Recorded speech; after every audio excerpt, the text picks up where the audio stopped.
tal, amigas? ¿Cómo están? Me da mucho gusto estar nuevamente, aunque sea así, conectadas en esta transmisión con ustedes. Y antes de comenzar con el estudio que hoy vamos a tener, quisiera platicarles de un nuevo proyecto que estamos haciendo. Más bien, gracias a Dios, me permitió escribir otro libro que justo habla de toda esta situación que estamos viviendo, de esta pandemia, de esta cuarentena, en donde muchos tienen miedo, otros incertidumbre, otros se desaniman, otros ya están en depresión. En fin, es un libro que trata de animarte, de levantarte, de hacerte ver que Dios tiene el control, que el Señor está contigo. De hecho, en este libro vienen incluidas todas estas lecciones que hemos estado viendo en estos jueves que hemos tenido nuestro estudio bíblico, pero este libro no va a salir físicamente, más bien este libro ya salió, está en PDF y lo vamos a estar distribuyendo si tú estás interesado en él. De hecho, el propósito también de este libro no solo es para motivar a los cristianos a seguir adelante, sino también para los no cristianos, para que puedan tener una esperanza de vida, una esperanza de salvación a través de Jesucristo. Y bueno, otra carga que yo tenía mucho era de poder ayudar sobre todo a mujeres que no tienen la facilidad de conseguir ingresos por todo esto que está pasando.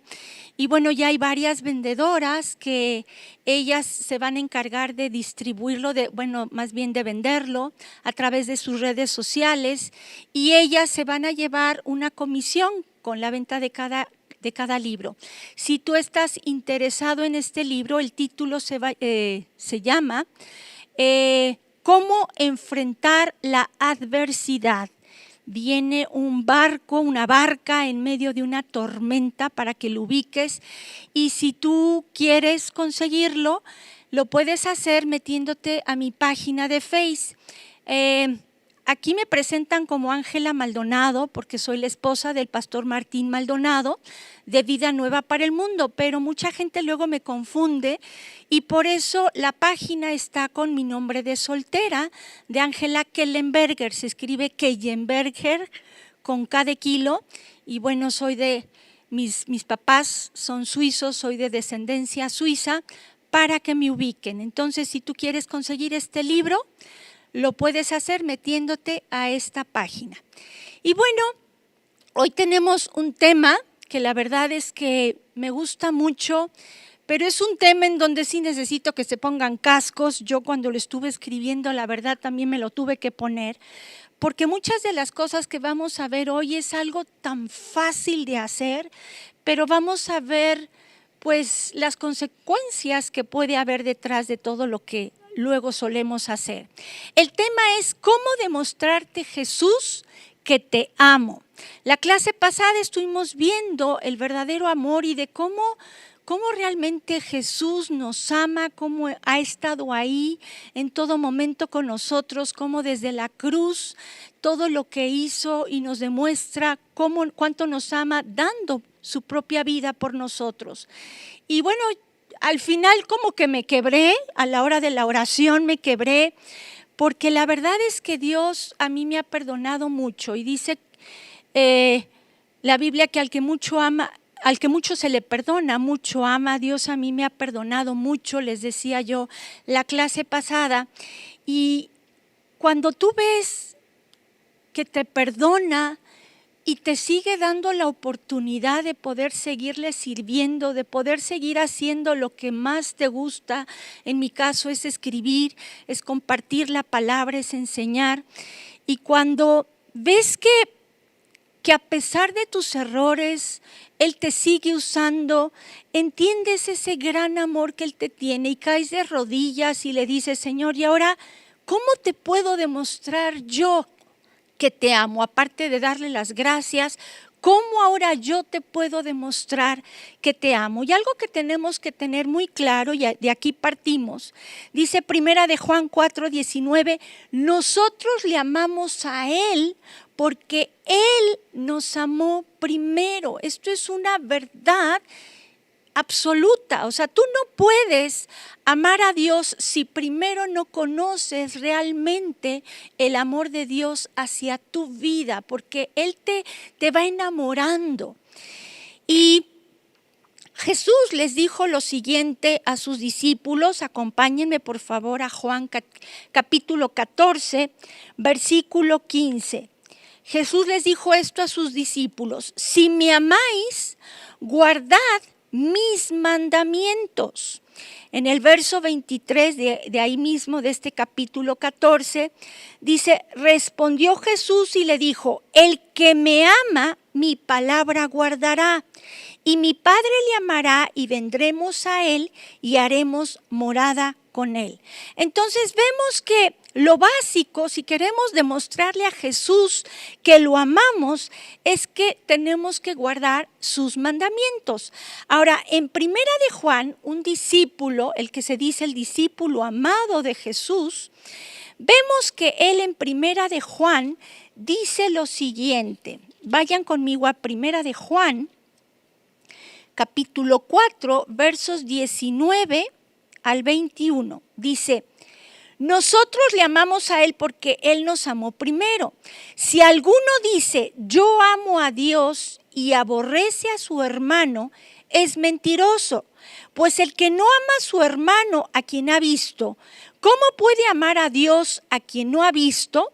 Y nosotros tenemos este mandamiento de Él: el que ama a Dios, ame también a su hermano.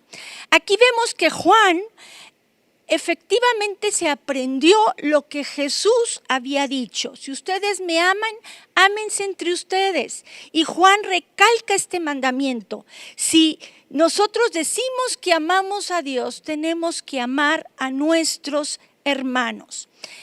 En una ocasión también vemos que un intérprete de la ley, para tentar a Jesús, le pregunta a Jesús cuál es el mandamiento, el más grande mandamiento según la ley. Y Jesús les contesta lo siguiente. Vayan conmigo a Mateo, capítulo 22, versos 36 en adelante.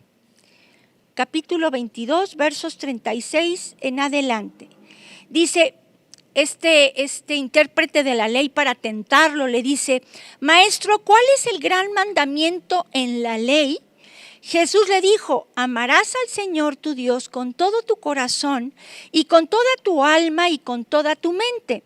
Esto es el primero y grande mandamiento. Y el segundo es semejante: amarás a tu prójimo como a ti mismo. De estos dos mandamientos depende toda la ley y los profetas. Podemos decir entonces que si nosotros decimos que amamos a Dios, tenemos que guardar estos dos mandamientos. Pero lo primero que tenemos que hacer es dejarnos llenar por el amor de Dios para luego poder dar ese amor. Por nosotros mismos, nosotros no podemos dar ese amor ágape que viene de Dios, porque hay diferentes tipos de amor, pero estamos hablando del amor ágape, del amor que da sin esperar nada a cambio. Ahora podemos preguntarnos, ¿por qué para Dios es tan importante el amor?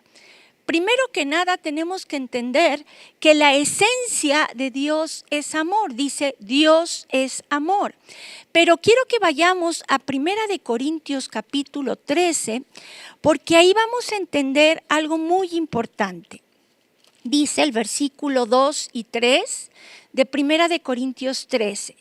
Dice: si tuviese profecía y entendiese todos los misterios y toda ciencia, y si tuviese toda la fe de tal manera que trasladase los montes, y no tengo amor, dice aquí la Biblia, nada soy. O sea, lo que te define como hijo, hija de Dios, tiene que ser el amor. Si no, no eres nada. Y luego dice: y si repartiese todos mis bienes para dar de comer a los pobres, y si entregase mi cuerpo para ser quemado, y no tengo amor, de nada me sirve. O sea, puedes hacer buenas obras, ayudar a muchos, pero si no lo haces con amor, de nada te sirve. Entonces, podemos preguntarnos, ok, ya entendí, yo necesito este amor, es importante para Dios que yo tenga este amor, porque si no, no soy nada, porque si no, todo lo bueno que haga, si no lo hago con amor, de nada me sirve. ¿Cómo le hago para yo poder tener este amor? Y la respuesta está en Juan 15:5. Ya sé que lo hemos visto mucho, chicas, muchas veces, pero es importante que lo recordemos. Vayan conmigo, por favor, a Juan, capítulo 15, verso 5.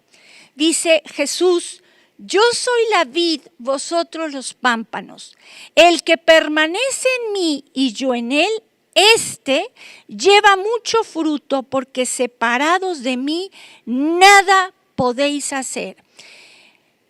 La vid es la planta de la uva, el fruto, podemos hablar que es el fruto del Espíritu Santo, en donde el primero y más importante, la primera parte de este fruto y la más importante es el amor. Y el pámpano es una ramita pequeña que une al fruto de la vid, en este caso la uva, a la planta de la uva que es Jesús. Si esa ramita no está conectada a la planta, no puede dar fruto, y así nosotros también. Si nosotros realmente queremos demostrarle a Jesús que lo amamos, primero tenemos que llenarnos de su amor. Bueno, antes de eso, primero tenemos que conocerlo a Él.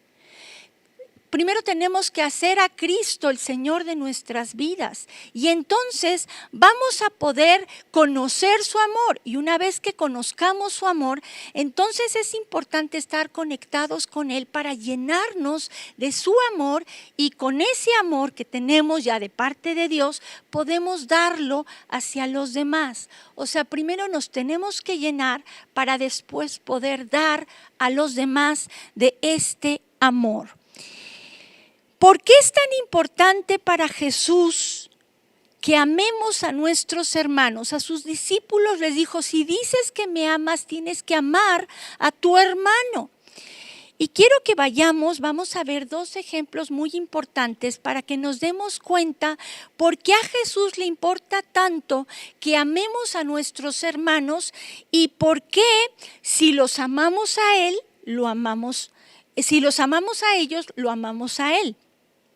Dice Hechos 9, vayan a Hechos 9, mientras lo vamos buscando, les platico. Saulo, que es el mismo que Pablo, era un perseguidor de cristianos.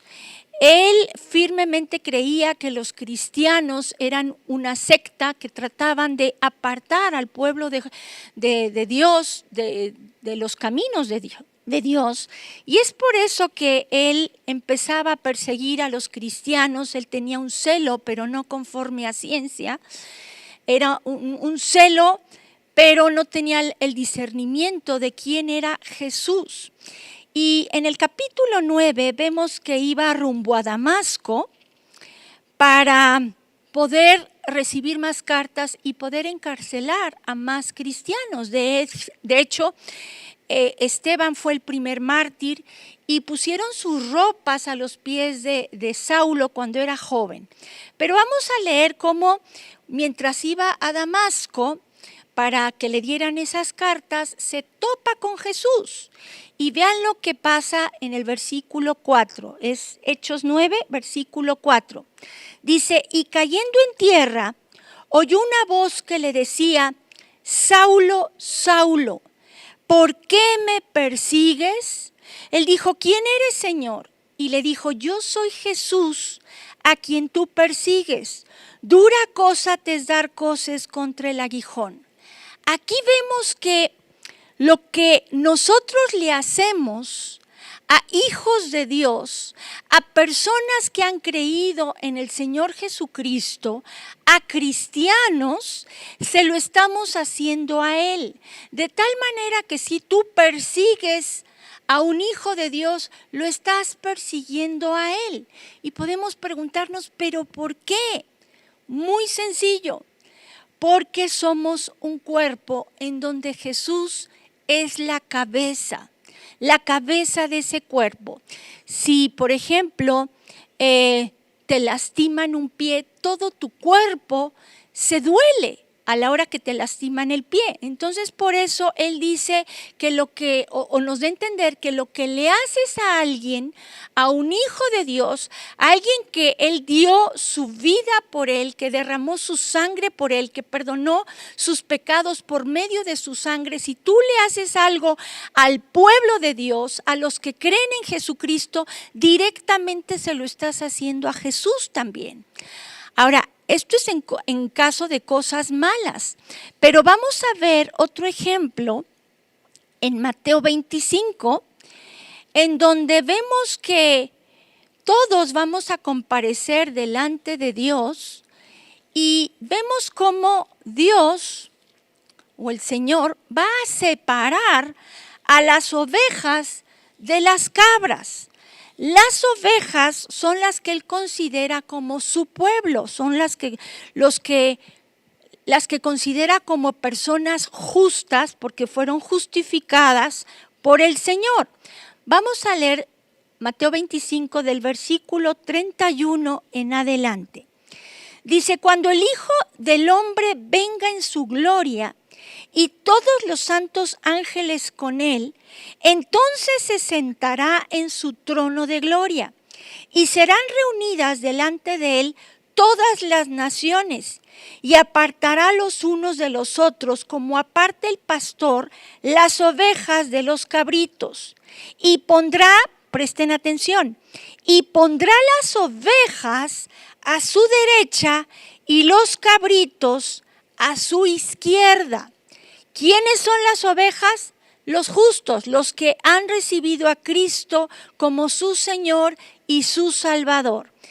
Versículo 34. Entonces el rey dirá a los de su derecha, esto es a las ovejas, venid benditos de mi Padre, heredad el reino preparado para vosotros desde la fundación del mundo, porque tuve hambre y me disteis de comer. Tuve sed y me disteis de beber. Fui forastero y me recogisteis. Estuve desnudo y me cubristeis. Enfermo y me visitasteis. En la cárcel y vinisteis a mí. Entonces los justos, o sea, las ovejas, le responderán diciendo, Señor, ¿cuándo te vimos hambriento y te sustentamos? ¿O sediento y te dimos de beber? ¿Y cuándo te vimos forastero y te recogimos, o desnudo y te cubrimos? ¿O cuándo te vimos enfermo o en la cárcel y vinimos a ti? Y vean lo que Jesús les contesta. Y respondiendo el rey les dirá, de cierto os digo, que en cuanto lo hicisteis a uno de estos mis hermanos más pequeños, a mí lo hicisteis.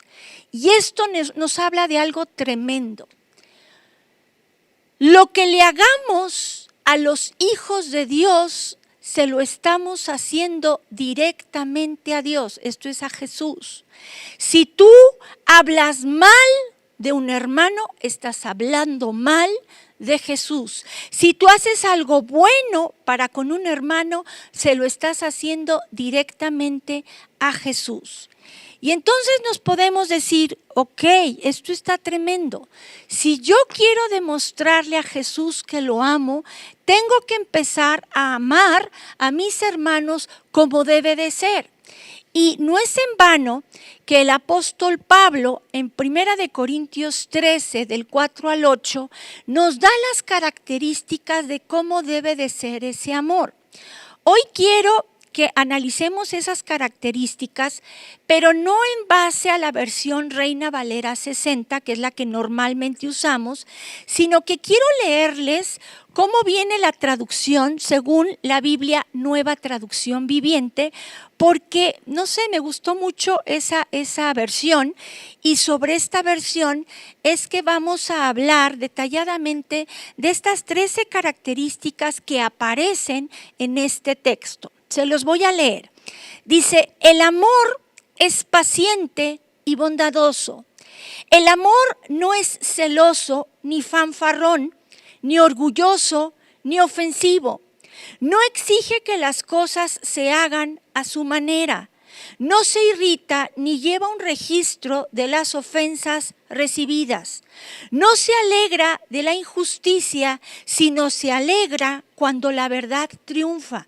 El amor nunca se da por vencido, jamás pierde la fe, siempre tiene esperanza y se mantiene firme en toda circunstancia. La profecía, el hablar en idiomas desconocidos y el conocimiento especial se volverán inútiles, pero el amor durará para siempre. Y vamos a empezar a platicar, a desmenuzar estas 13 características según esta versión. La primera característica dice que el amor es paciente. A veces nos cuesta trabajo aceptar a ciertas personas, más en estos tiempos tan difíciles que estamos encerrados, donde convives las 24 horas del día con la gente que está en tu casa, con tu familia, con tu esposo, con tu esposa, con tus hijos, tal vez con tus padres, bueno, como hijos con tus padres, y dices, ya no aguanto esta persona, ya no puedo. Y nos desesperamos, pero necesitamos entender lo que el apóstol Pablo en Filipenses 1:6 nos dice. Vean lo que nos dice. Dice, estando persuadido de esto, que el que comenzó en vosotros la buena obra, la perfeccionará hasta el día de Jesucristo. Todos estamos en un proceso, nadie es el producto terminado. Entonces lo que tenemos que entender es que así como Dios está haciendo la obra en nuestras vidas, también le está haciendo en la vida de los demás. ¿Qué tenemos que hacer? En vez de pedir, Señor, cambia a esa persona, empieza por cambiar tú. Empieza por orar en vez de criticar, en vez de juzgar, en vez de desesperarte. Empieza a orar por esa persona y déjale a Dios a esa persona para que Dios pueda actuar de manera libre en la vida de ella, sabiendo que todos estamos en un proceso. Amén.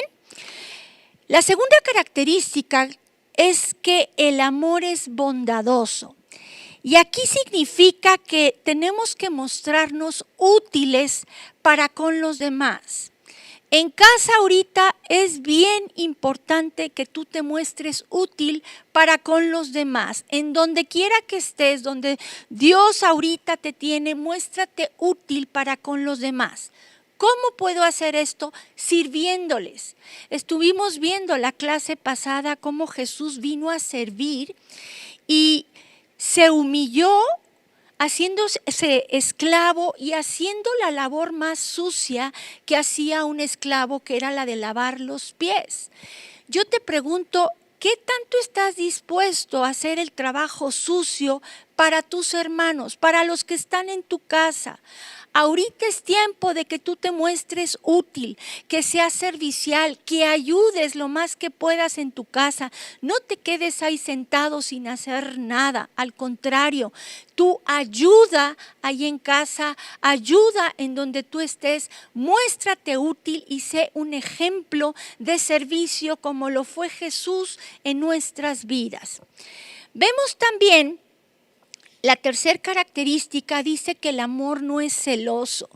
Y saben, yo con tristeza veo cómo hay personas que envidian o tienen celos de lo que otros tienen o de lo que otros hacen. O simplemente ven los likes o las visitas que tienen en sus canales o en lo que están haciendo y se agüitan y envidian la cantidad de views o de visitas que tienen los demás. No estamos ahorita para eso, no estamos ahorita para voltear a ver el carril de al lado. Estamos juntos en esto, necesitamos estar unidos. Entonces, fuera celos, fuera envidia, fuera competencia, porque esto, lejos de unirnos, nos puede separar y abrimos puertas para que el enemigo entre y traiga destrucción. Quiero poner como ejemplo, y yo creo que muchas ya se lo saben, los celos que tuvo Saúl por David. Vayan por favor a Primera de Samuel, capítulo 18.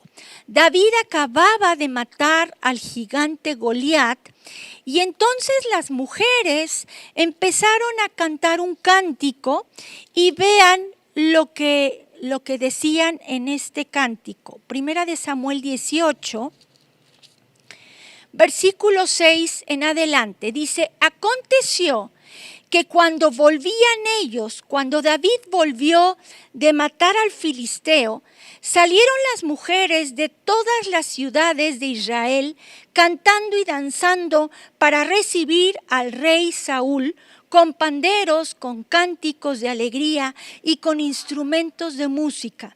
Y cantaban las mujeres que danzaban y decían: Saúl hirió a sus miles y David a sus 10,000. Y se enojó Saúl en gran manera y le desagradó este dicho. Y dijo a David: dieron 10,000, a David le dieron 10,000 vistas y a mí solo 1,000. ¿Por qué? Dice, no le falta más que el reino. Y desde aquel día Saúl no miró con buenos ojos a David. Aconteció al otro día que un espíritu malo de parte de Dios tomó a Saúl y él desvariaba en medio de la casa. David tocaba con su mano como los otros días y tenía Saúl la lanza en la mano. Saúl ya estaba enchamucado desde antes porque no obedeció a Dios. 2 veces se rebeló en contra de Dios. Y vemos que con estos celos más se enchamucó. Se enchamucó al grado de perseguir a David a muerte. Y esto es algo tremendo. Dice la Biblia que los celos son como carcoma en los huesos.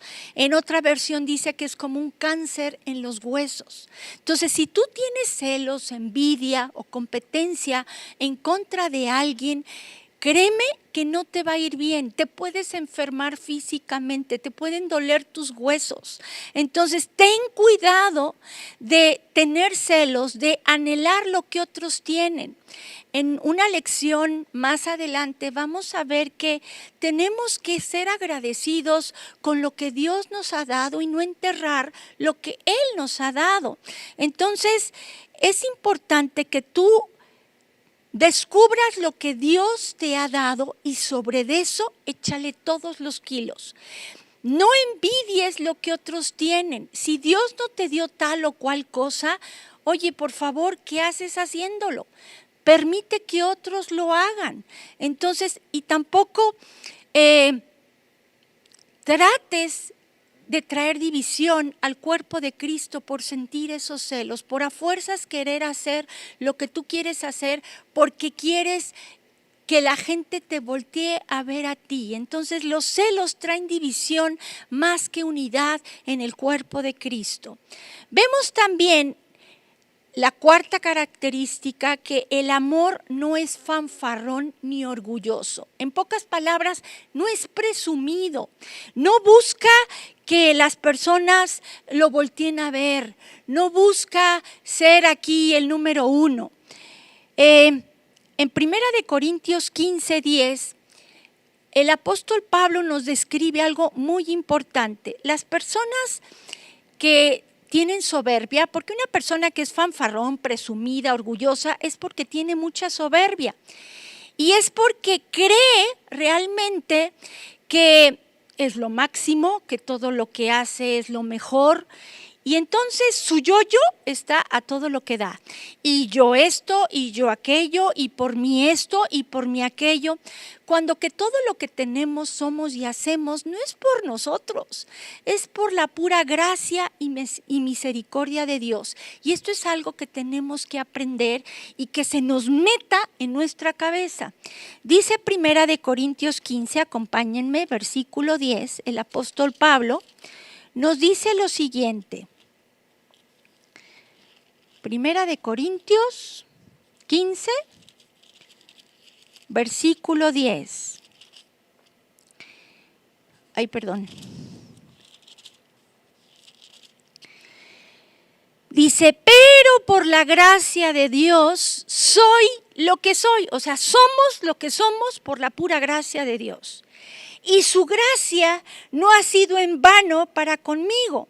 Antes he trabajado más que todos ellos, pero no yo, sino la gracia de Dios conmigo. Entonces todo lo que haces, todo lo bueno que haces, no es por ti, no es por tu linda cara, no es porque seas mejor que otros, es porque por gracia Dios te ayudó, Dios te dio esos dones, esos talentos, esas habilidades para que lo pudieras hacer. Entonces, que Dios nos guarde de sentir esos celos y que Dios nos guarde de sentirnos mejor que los demás. En quinto lugar, la quinta característica, dice que el amor no es ofensivo.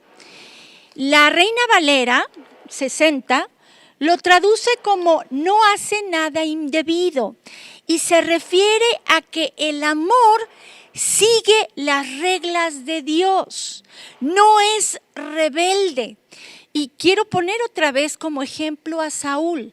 Saúl 2 veces desobedeció a Dios. La segunda vez el profeta Samuel le pidió que fuera de parte de Dios a destruir a todo el pueblo de Amalec. Y él fue con el pueblo, fue con el ejército, destruyeron todo, pero dejaron vivo al mero rey Agag y también dejaron vivo a lo mejor del ganado, según esto, para ofrecérselos a Dios, para ofrecérselos en sacrificio a Dios, un sacrificio que no les iba a costar nada a ellos. Pero entonces viene Samuel y lo regaña. Y quiero decírselos o leérselos, pero según la Nueva Traducción Viviente, los versos 22 y 23, porque hay algo que me llamó mucho la atención. Dice, pero Samuel respondió, ¿qué es lo que más le agrada al Señor? ¿Tus ofrendas quemadas y sacrificios o que obedezcas su voz? Y luego dice, escucha. La obediencia es mejor que el sacrificio y la sumisión es mejor que ofrecer la grasa de carneros.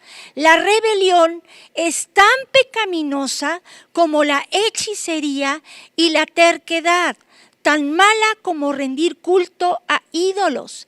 Así que, por cuanto has rechazado el mandato del Señor, Él te ha rechazado como rey.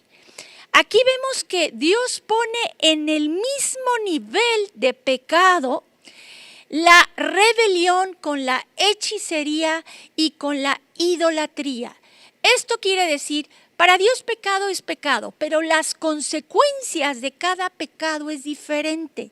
Y son las mismas consecuencias si tú te rebelas en contra de Dios, si tú no escuchas a Dios atentamente y pones por obra lo que Él te pide que hagas, es lo mismo que si estuvieras consultando a una adivina o si estuvieras idolatrando imágenes o cosas así. Van a ser las mismas consecuencias. Por eso Saúl se enchamucó tanto porque nunca se arrepintió. Entonces, cuando decimos que el amor no es ofensivo, significa que el amor escucha a Dios y trata de agradar a Dios haciendo lo correcto. Y por ejemplo, la Biblia nos enseña que el esposo tiene que amar a su esposa de manera sacrificial, como Cristo amó a la iglesia. También la Biblia nos enseña a las esposas que nos tenemos que sujetar a nuestros maridos y respetarlos. Y también la Biblia dice que los hijos obedezcan a sus padres, que los honren para que les vaya bien. El amor sigue las instrucciones que Dios nos da en su palabra, no se rebela en contra de ellas. Y entonces es bien importante entender esto, porque si nosotros seguimos las reglas que Dios ha establecido en su palabra, nos va a ir bien y estamos demostrando ese amor que Dios quiere que tengamos. Vemos también la sexta característica es que el amor no exige que se hagan las cosas a su manera. Y esto es algo de vital importancia. A veces hay varias maneras para llegar a un resultado. Yo me acuerdo cuando estaba en la prepa, había unas cosas, problemas de matemáticas que me costaban trabajo entender. Y en las noches, cuando llegaba mi papá del trabajo, él se ponía a explicarme esos problemas y entre los dos resolvíamos esos problemas, pero obviamente él me enseñó a su manera. Entonces yo aprendí más de la manera de mi papá a resolver esos problemas que como el maestro me lo estaba enseñando, pero yo llegaba al mismo resultado. Y entonces me acuerdo que en un examen, pues yo desarrollé ese tema, ese problema como mi papá me lo había enseñado, y entonces el maestro me la puso mal. Y yo fui con el maestro y le dije, oiga, yo comparo los exámenes de mis compañeros y veo que el resultado es correcto, pero ¿por qué me la pone mal? Y me dice, porque no lo hiciste como yo te enseñé. Le dije, es que mi papá, yo no le entendía a usted y mi papá me lo explicó de otra manera, pero el resultado es el mismo. Dice, sí, pero está mal porque no lo hiciste como yo te lo enseñé a ti. Entonces vemos que eso está mal y a veces nosotros queremos hacer lo mismo. Queremos que las personas hagan las cosas como nosotros queremos hacerlas y eso está mal. Y saben, cuando tú tratas de hacer eso, es porque quieres controlar. Y una persona controladora es una persona que en el fondo es muy insegura. Y para no mostrar esa inseguridad que tiene, trata de controlar a los demás. De ahí lo importante que es que deja ya de controlar.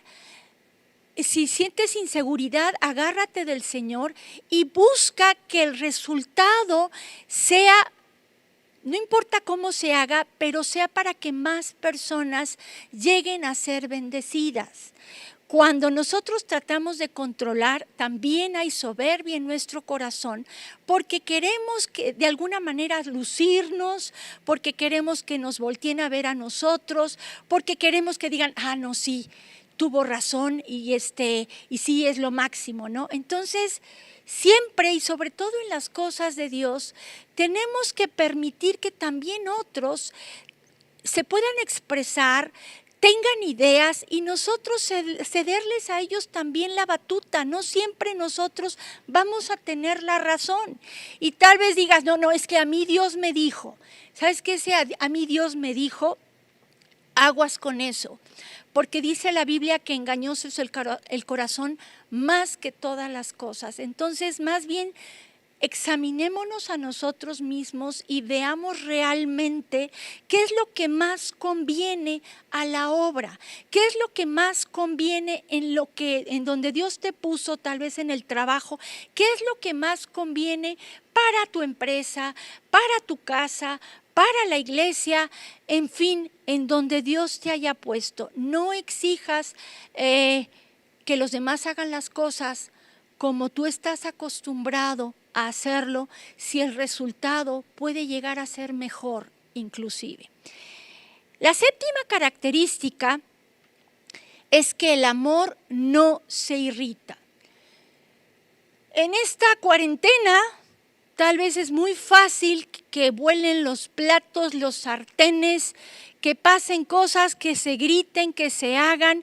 Y hay cosas que justamente nos pueden hacer enojar. Sin embargo, tenemos que tener cuidado para que esa ira santa no se convierta en santa ira, y de ti depende. Vean lo que dice Efesios 4, versículo 26 y 27. Dice, airaos, pero no pequéis. No se ponga el sol sobre vuestro enojo, ni deis lugar al diablo. Hay cosas que justamente te pueden hacer enojar. Sin embargo, de ti depende que ese enojo se apague o se incremente. ¿Cómo se puede apagar? Cuando tú perdonas a esas personas. Y eso lo vamos a ver más adelante. Pero quiero que vean también cómo si tú te acuestas, vamos a decirlo así, enojado, tú tienes una puerta abierta porque no has perdonado. Y entonces ese enojo se puede ir incrementando. Pero no solo eso, sino que le das puerta abierta al enemigo para que entre y te empiece a afligir. Y es cuando puedes caer en amargura. Eso lo vamos a ver más adelante. Bueno, en el siguiente punto. Pero quiero que vayan también a Santiago, capítulo 1, versículo 19 al 20. Dice así. Por esto, mis amados hermanos, todo hombre sea pronto para oír, tardo para hablar, tardo para airarse, porque la ira del hombre no obra la justicia de Dios. Les decía que hay cosas que justamente nos pueden hacer enojar. Sin embargo, a veces es importante, más bien siempre, es importante escuchar a la persona por qué actuó de tal o cual manera. A veces nos hicieron algo y luego queremos pagar mal por mal sin escuchar antes las razones por las cuales actuó de tal o cual manera esa persona. Y cuando tú te enojas y no tienes dominio propio, sino que explotas, esa ira que pudo haber sido santa por cosas justificadas, se transforma o puede llegar a ser una ira destructiva, una ira provocada por demonios que trae grandes consecuencias y, sobre todo, no obra la justicia de Dios. Entonces tenemos que ser prontas para oír, tardas para hablar y tardas para enojarnos. La octava característica es el amor no lleva un registro de las ofensas recibidas. Esto es que el amor perdona. Y a mí me encanta, yo creo que es uno de mis textos favoritos, Miqueas 7, 18 al 19, porque yo veo hacia dónde dirigió todos mis pecados el Señor y veo cómo no tengo yo por qué sacarlos de donde Él los echó y estar acordándome de ellos. Dice, Miqueas, ¿qué les dije? 7, 18 al 19, dice, ¿qué Dios como tú, que perdona la maldad y olvida el pecado del remanente de su heredad? No retuvo para siempre su enojo, porque se deleita en misericordia. Él volverá a tener misericordia de nosotros, sepultará nuestras iniquidades y echará en lo profundo del mar todos nuestros pecados. Y a mí me encanta porque yo estuve analizando qué tan profundo es el mar. Y hay un video de James Cameron que él es un video donde él baja en un submarino vertical y él va describiendo lo que va viendo o lo que va percibiendo, y en ese video van también poniendo ciertas profundidades para que más o menos nos demos una idea. La profundidad máxima a la que el hombre ha llegado ha sido 11,000 metros de profundidad. Y él en ese video va describiendo, por ejemplo, van poniendo que la luz del sol llega hasta los 1,000 metros. Las ballenas, por ejemplo, nadan hasta los 500 metros. La Torre Eiffel, por ejemplo, mide 300 y pico de metros. El Monte Everest mide 8,000 metros de altura. El Popocatépetl es el que mide 5,000 y pico, pero va poniendo así y les faltaba mucho para llegar al fondo del mar. Y él describe ese lugar como un lugar solitario, como un lugar alienígena, porque los pocos seres vivientes que va viendo son seres ciegos porque ya no hay luz del sol. Y él dice, es un lugar frío porque imagínense, no llega la luz del sol a 11,000 metros de profundidad. Y él describe ese lugar como un lugar solo, aislado, en donde cuando lo describe como un mundo alienígena es porque fácilmente cuando tú tienes culpa, fácilmente el enemigo te bombardea con pensamientos negativos. Y yo fácilmente caía en depresiones por culpa, porque no me podía yo perdonar a mí misma. Y bueno, en otra ocasión ya les cuento más general la historia, pero a lo que voy con todo esto es que cuando Dios ve que en nosotros hay un arrepentimiento genuino y real, Él echa en lo profundo del mar todos esos pecados y no en vano dice en lo profundo del mar. Como vimos, mide 11,000 metros esa profundidad hasta donde el ser humano ha llegado, tal vez haya lugares más profundos, ¿no? Pero ¿por qué menciona lo profundo del mar? Para que tú no saques de ahí otra vez tu pecado.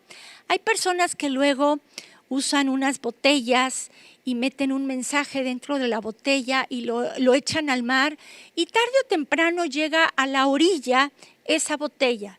Sin embargo, aquí dice que lo echa a lo profundo del mar para que no salga a flote y llegue a la orilla. Y esto nos habla de que Dios ya no se acuerda de nuestros pecados y tampoco quiere que tú los vuelvas a sacar. Entonces, el amor no lleva un registro de las cosas que te hicieron. Así como con Dios hay un borrón y cuenta nueva, tiene que haber ese borrón y cuenta nueva en nuestras vidas para con los demás. Entonces es bien importante que perdonemos y no llevemos un registro. No le estemos recordando constantemente a la persona que ya te pidió perdón. No, pero es que tú fuiste infiel conmigo y me hiciste esto y esto. Ya párale, ya. Perdona, borrón y cuenta nueva. Así como Dios olvida y echa en lo profundo del mar nuestros pecados, ya trata de olvidar eso, ya no lo recuerdes, ya entrégaselo al Señor. Amén. ¿Qué pasa cuando nosotros no perdonamos? Vayan a Hebreos capítulo 12, versículo 15.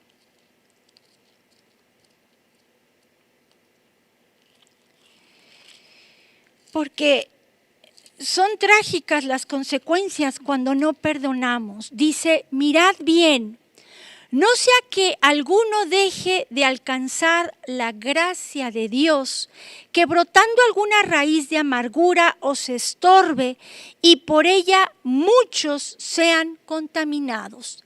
3 cosas vemos aquí importantísimas. La primera es que cuando tú no perdonas, tú tienes puerta abierta, el enemigo entra y te puede afligir, y una de las maneras en las que te afliges es con amargura. Y cuando hay amargura en nuestro corazón, dice que no alcanzas la gracia de Dios. Esto es, Dios te quiere bendecir, pero no puede porque hay un estorbo. Hay algo que impide que tú recibas las bendiciones de Dios, que es la amargura. En segundo lugar, dice que brotando alguna raíz de amargura os estorbe. Vemos que describe la amargura como una raíz. En una planta generalmente, en árboles puedes llegar a ver las raíces, pero en realidad las raíces no se ven. Y la persona que tiene amargura no se da cuenta que tiene amargura. Es más fácil que los demás noten que tiene esa amargura, pero la persona que lo tiene no se da cuenta. Pero aparte dice, os estorbe. ¿Tú sabías que la mayoría de las enfermedades son producidas por falta de perdón?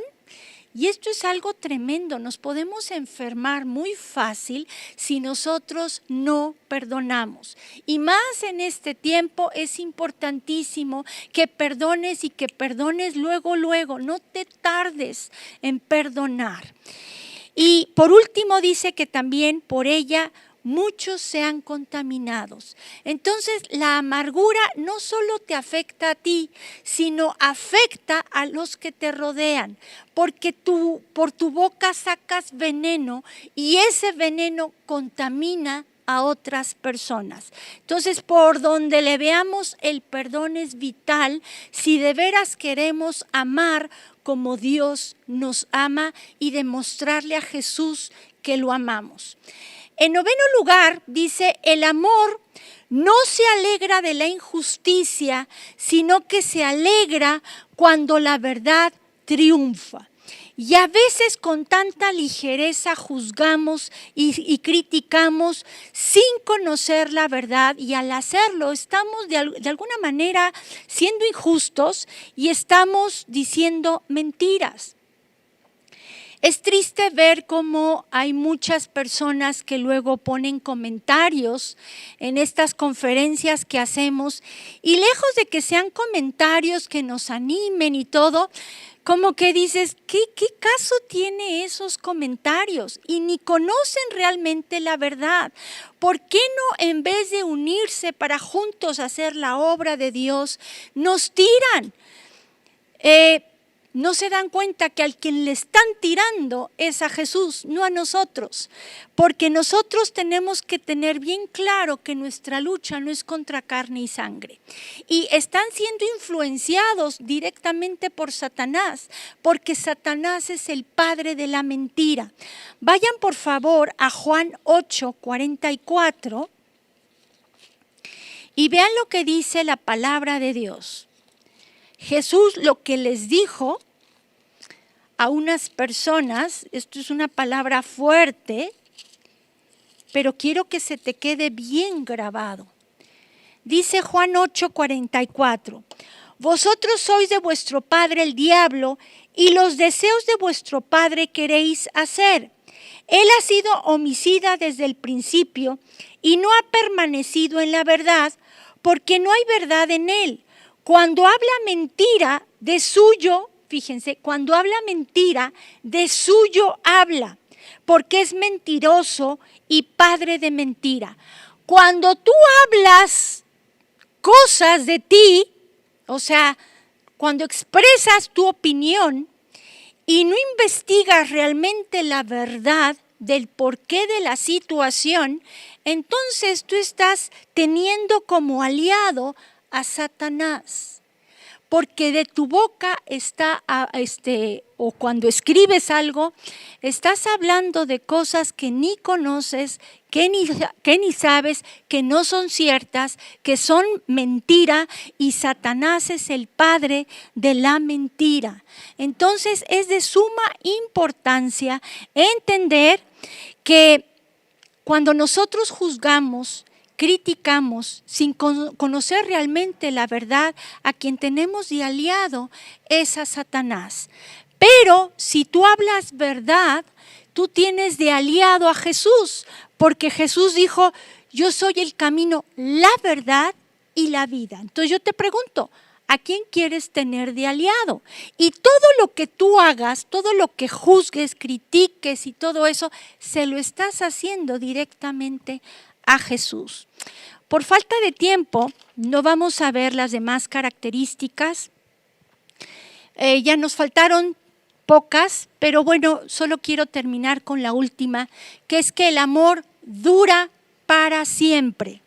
Y esto significa, si Dios es amor y Dios es eterno, entonces el amor de Dios es eterno. De hecho, dice la Escritura que con amor eterno te he amado. Entonces, si nosotros queremos realmente demostrarle a Jesús que lo amamos, ¿qué tenemos que hacer? Primero, tener a Cristo en nuestro corazón como nuestro Señor y Salvador. Segundo lugar, necesitamos llenarnos de su amor para nosotros poder dar ese amor a los hermanos, porque Él mismo dijo, si me aman, guarden mis mandamientos. Y los dos grandes mandamientos son amar a Dios con todo el alma, con toda la mente, con todo el corazón, con todas tus fuerzas, y a tu prójimo, a tu próximo, como a ti mismo. Y también amar a nuestros hermanos.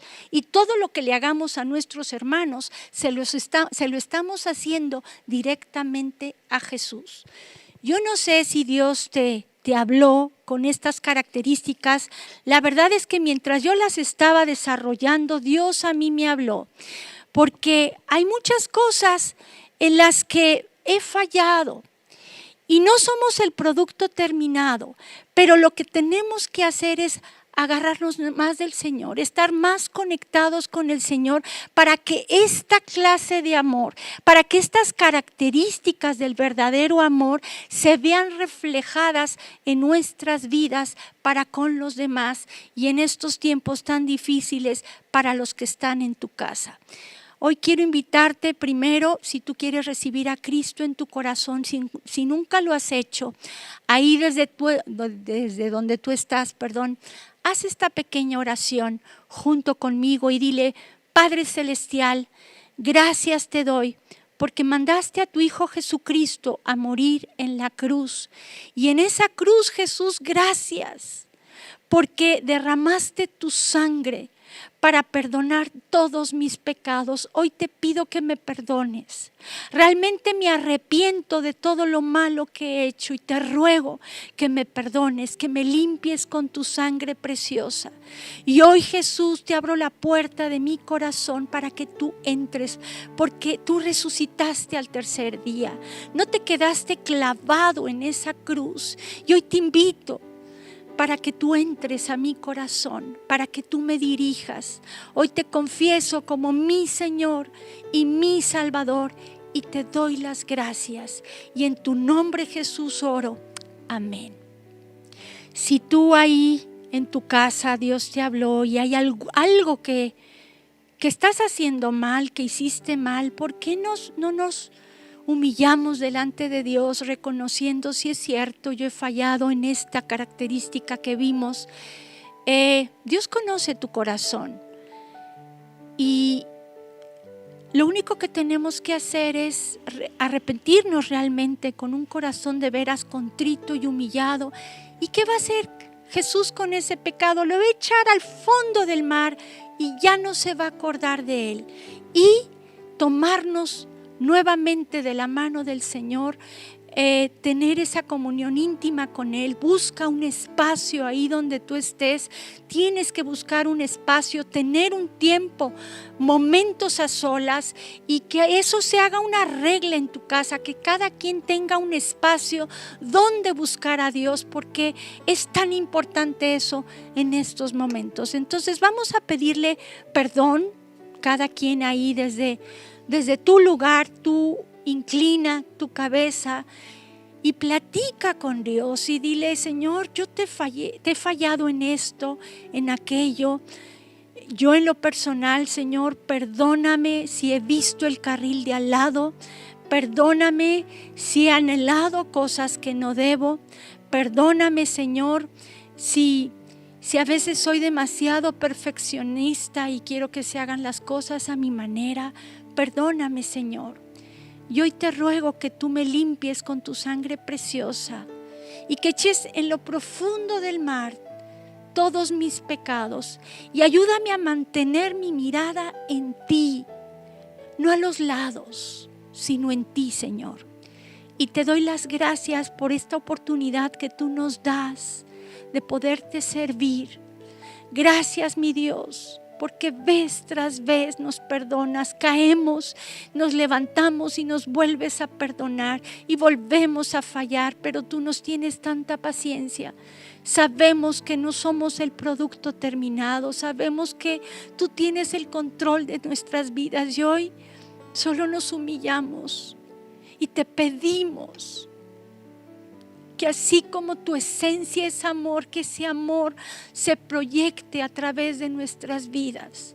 Y queremos decirte que te amamos y queremos reflejar ese amor que te tenemos a ti, amando a nuestro prójimo, amando a nuestros hermanos. Te damos gracias y en el nombre de Jesucristo oramos. Amén. Chicas, las amo, que Dios las bendiga y les recuerdo que las que quieran conseguir el libro, métanse a mi página de Facebook como Ángela Kellenberger. Cuídense, les mando un fuerte abrazo. Hasta luego. Vida Nueva para el Mundo se sostiene y propaga el mensaje de salvación de Jesucristo gracias a Dios y a tus donativos. Llevemos juntos el Evangelio de Jesucristo al mundo entero. Realizamos eventos, seminarios, congresos y diferentes programas para dar a conocer el mensaje de salvación y el poder de nuestro Señor, transformando y edificando vidas de mujeres, hombres, niños alrededor del mundo. ¿Qué pasa cuando